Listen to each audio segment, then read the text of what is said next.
There is something most parents are never told, and it quietly shapes everything. Not the toys you buy, not the programs you enroll them in, not even how many books are sitting on the shelf. Before your child turns 5, and the single most powerful thing you can give them has nothing to do with letters, numbers, or academic head starts. And once you understand why, it will completely change how you see those early years. Here is the reality most of us grew up with. The earlier a child learns, the better off they will be. Toddlers with flashcards, 2-year-olds on learning apps, preschoolers in structured reading programs. The pressure is everywhere, and it comes from a good place. Parents want the best for their children. That is love.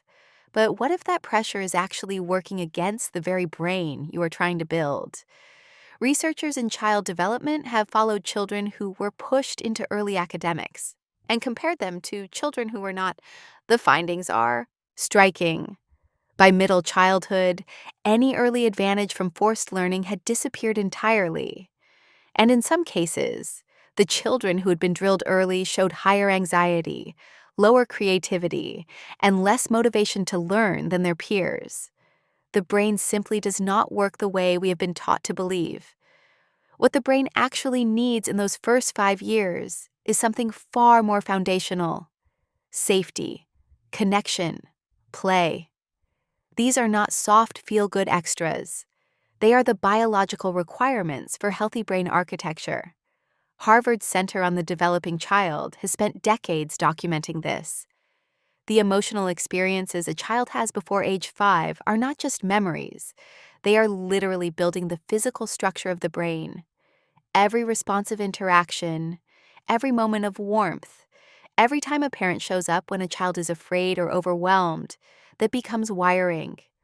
Neural pathways for attention, self-regulation, empathy, and executive function are built not through drills, but through relationship. Think about what the brain is doing in those early years. It is not waiting for input from a flashcard. It is asking a much more urgent question. Is this world safe? Can I trust the people around me?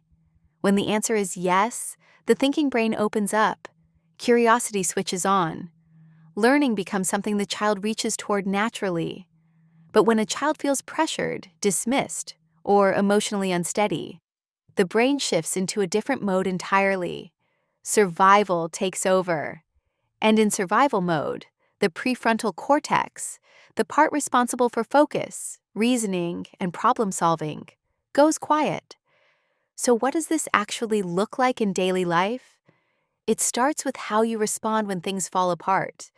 When your child melts down over something that seems small to you, their brain is not being dramatic. It is overwhelmed and looking for a safe place to land. Instead of rushing to stop the emotion, try meeting it. You are really upset right now. I am right here. That simple response teaches something no worksheet ever could. It teaches the child that emotions are manageable, that they are not alone, and that the world is a place they can navigate. It also looks like play. Real, messy, child-led, unstructured play. Not an educational app with a reward sound. Not a structured craft with a right answer at the end. Genuine play, where the child is in charge, where there is no correct outcome, where imagination sets the rules. Dr. Stuart Brown, who has spent decades researching play at the National Institute for Play, describes it as the foundation of creative intelligence and emotional resilience. Children who play freely develop stronger problem-solving skills, deeper social understanding, and far greater capacity for self-regulation than children whose time is tightly managed and directed. And then there is the power of everyday conversation. Not lessons, not quizzes, just talking, narrating the morning, wondering out loud, asking what they think.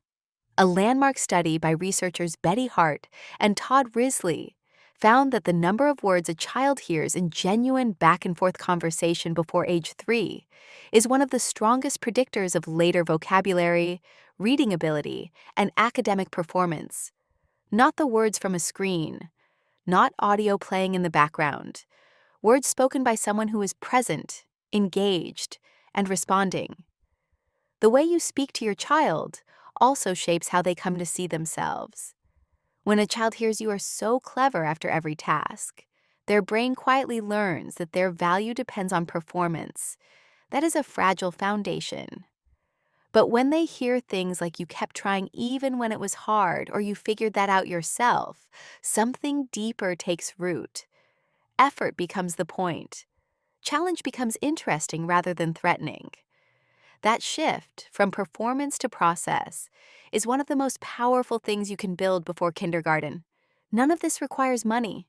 None of it requires a program or a curriculum or a subscription. It requires presence.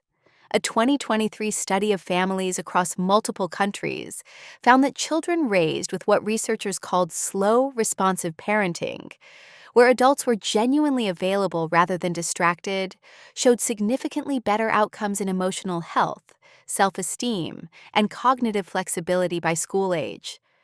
The single biggest variable was not enrichment activities. It was whether the child felt that the adult in front of them was truly there. So before you worry about whether your child knows their letters, ask a different question. Do they feel safe? Do they feel loved? Do they have time to play freely and be bored and wonder and make a mess and try again? Because a child who carries those things into kindergarten carries something no app can give them. They carry a brain that is ready, a nervous system that is calm, a sense of self that is steady enough to take on anything a classroom can offer. You do not need to do more. You need to do less, but do it fully. Be there. Get on the floor. Follow their lead. Answer the same question for the 10th time with the same warmth as the first. Those moments are not small. They are everything. The roots you are growing right now will hold them up for the rest of their life.